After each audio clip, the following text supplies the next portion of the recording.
Oi pessoal, meu nome é Aline Lerto, eu vim falar com vocês sobre educação aqui em Israel. Minha experiência com educação é desde que eu fiz Aliyah, 12 anos atrás, trabalhei numa creche, trabalhei com educação formal e com educação não formal. Eu acho que isso é a principal coisa que tem que se saber sobre educação em Israel. Existe bastante educação formal, claro, escolas e tudo mais, museus também contam como educação formal, mas existe bastante educação não formal e informal, seja movimentos juvenis, seja organizações não governamentais que dão apoio também, bastante áreas de trabalho de educação que não sejam estar dentro de uma sala de aula. Que eu acho isso uma coisa muito legal, que também foi alguma coisa que me chamou, a principal razão para me chamar para trabalhar em educação aqui em Israel também. A educação aqui em Israel, ela é obrigatória a partir dos 3 anos, significa que a partir dos 3 anos o sistema é público de educação. Claro que existe um sistema privado também, existem escolas particulares, principalmente as escolas democráticas, antroposóficas, são escolas particulares. Na verdade, elas são subsidiadas pelo governo, porque elas são reconhecidas, mas não são governamentais.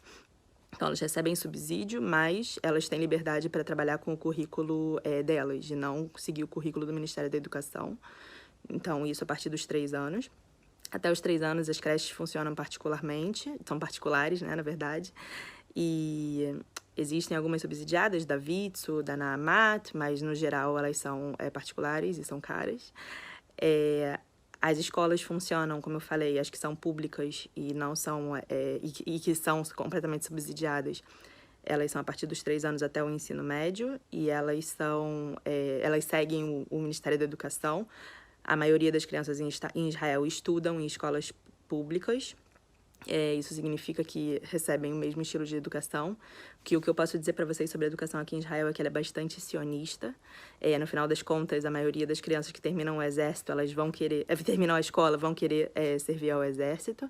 Então, no final das contas, o sistema de educação, ele é, por um lado, bastante sionista nesse sentido. Os principais festividades que são comemoradas no sistema de educação são Yom Ha'atzmaut, Yom HaZikaron, Yom HaShoah. Claro que os Hagim também são celebrados, mas eles são mais do ponto de vista cultural do que do ponto de vista religioso. O sistema de educação tem esse papel de incluir na sociedade o valor, o sentimento nacionalista, né? Até porque, como eu falei, depois eles vão servir o exército. É muito importante entender isso. E também entender que realmente se trata de um sistema de educação laico, na medida do possível, ainda apesar de ser um Estado judeu, num ponto de vista de que ele não é nem religioso nem ortodoxo. Então, as pessoas que querem frequentar esse sistema de educação que sejam mais religiosas ou ortodoxos não fazem parte do sistema público. Existem escolas religiosas, Mamlarti Dati, que se chama, que elas são reconhecidas pelo governo, mas elas também têm liberdade com relação ao sistema, ao que elas querem ensinar, assim como as democráticas e as antroposóficas. E, claro, existe voto, que são totalmente à margem do sistema de educação, e muitas delas nem ensinam as matérias básicas do sistema de educação. Isso acho que é importante especificar bem essa questão de laico e de nacionalismo, que eu acho que isso traz muitas questões e desafios para a educação em Israel, principalmente porque se trata de uma sociedade que é muito...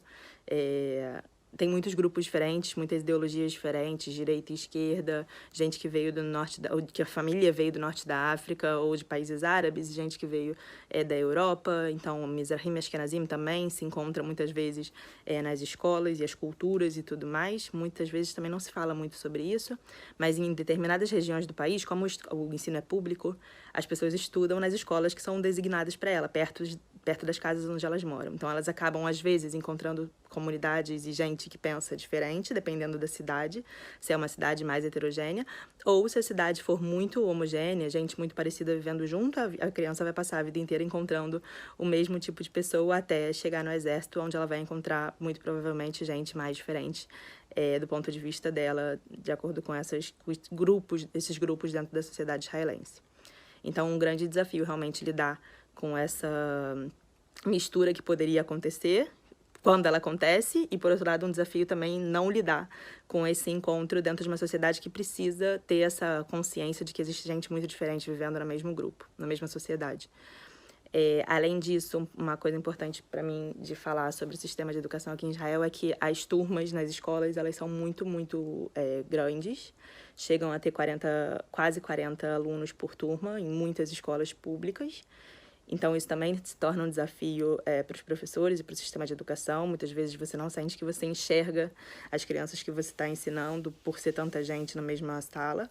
Com o corona, se criou uma expectativa muito grande de que talvez essa situação fosse mudar e o Ministério da Saúde e o Ministério da Educação ia aproveitar essa oportunidade para mudar essa realidade, mas a gente não está vendo isso acontecendo.